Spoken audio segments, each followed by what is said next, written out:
Good morning everyone and welcome back to Craft Eccentricity.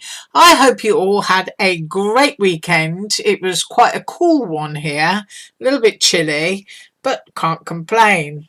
Right, this morning I'm here with an MX Art project share because I got sent quite a few dies, and there will be another MX Art project share at the end of the week so that I can cover even more of those, but I decided to use two today from what she sent me.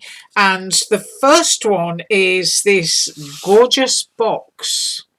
Look at my hand on there. It is huge. So I'm going to measure the base piece. The lid will actually fit through a regular die cut machine, but I want to measure this one for you in case you need to go and measure the opening slot on your machine there.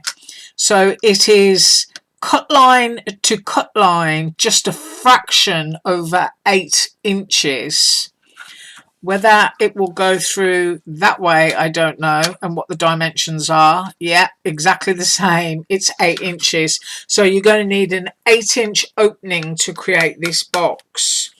The lid section measures 6 1/4 inches to get inside your machine there. It is an absolutely fabulous size, and here is what I made. So thinking about Easter, I used some of my paper there that I got from Tuesday morning. I popped a little bit of velvet rickrack, and this is also the Tuesday morning paper. Now what's lovely about this box is that it can also be an exploding card. Please excuse my throat. And measured, fully made up, it is just under 3 1/4 inches.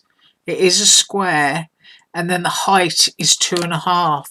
But look at that. Isn't that a great size box? It's huge. Well, huge compared to the kinds of dies you usually get for making boxes. But when you lift the lid, I put little Easter eggs from Dollar Tree in there. But look at that. It will actually fold out for you so that you can turn it into an exploding card box, or it can just be a little gift box that you can pop your lid onto. So it's really, really lovely. And I did cut one in white because sometimes looking at white on here is a lot easier. But if I fold that out for you, you can see it just tucks in on that corner like that on all 4 sides. So it really is a fabulous size box. There you go, that's what it's like inside. And then as you go along and you fold it all, it just closes up like that and you pop your lid on. So it really is a 2-in-1, so that you can actually put stuff in there and it's not going to sort of like directly fall out, or you can do an exploding card. Now personally I think it would be awesome to put a little cupcake in there. I mean, little, well, you can see how little it would be. It'd be quite a large cupcake, kind of muffin size. So that is my first one.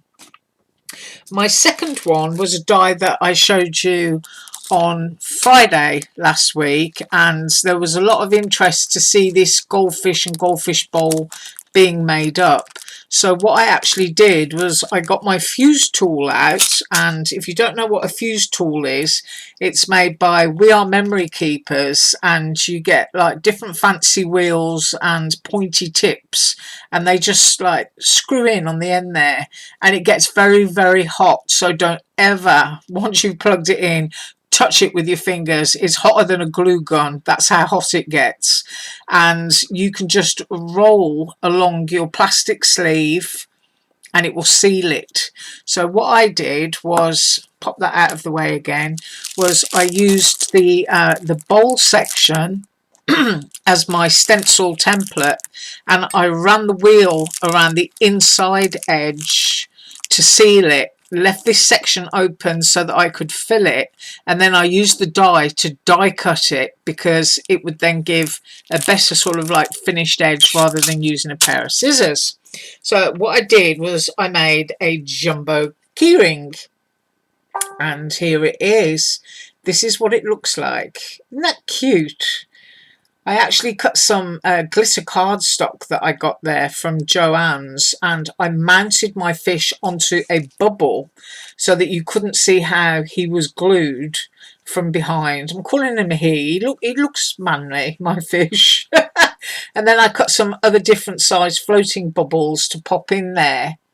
Those little goldfish sequins are from Elena Craft, and the other sequins are just a blend from Aliexpress with the little oyster shells there. But I think that's really, really cute. I'm just going to hang that off the end of my bag. I really like that. So as you can see, look, I used the fuse tool to seal it using the inside of the die, and then of course the outside of the die, which is slightly wider, gave it a nicer finishing edge to die cut it. This bit hollows out, so I use that just to thread the keyring through. But I think that's really, really cool, really sweet. And of course you could use it and make a shaker for a card, and you could use it just ordinarily as a card, but that's how I decided to use it, and personally I think it's cute. So that is what I have for you today. As usual, all links will be below. Have a fantastic one. Bye.